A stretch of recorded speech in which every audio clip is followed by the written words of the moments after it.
दाजुभाइ दिदीबहिनीहरू, श्रीमतीको गल्ती लेखेर राख्ने होइन।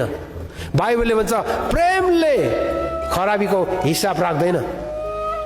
श्रीमतीले कुनबार जनवरी 17 तारिक बेलुका 2 बजे यसो भनेकी थिइन्, रेकर्ड। यदि जजले सोध्यो भने भन्नु पर्यो नि त के कारणले भने। बाइबलले भन्छ प्रेमले खराबीको हिसाब राख्दैन। आज धेरै घरहरूमा आफूले गरेको गल्तीको, अरूले गरेको गल्तीको, वैवाहिक जीवनमा गल्तीको हिसाब राखेको कारणले समस्या आइरहेछ। प्रियहरू, बाइबलले भन्छ प्रेमले खराबीको हिसाब राख्दैन।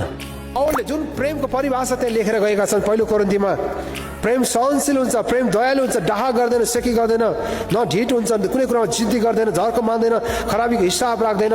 प्रेम खराबीमा प्रसन्न हुँदैन, खराबीको हिसाब राख्दैन। अङ्ग्रेजीमा चाहिँ लभ किप्स नो रेकर्ड भनेको छ। लभ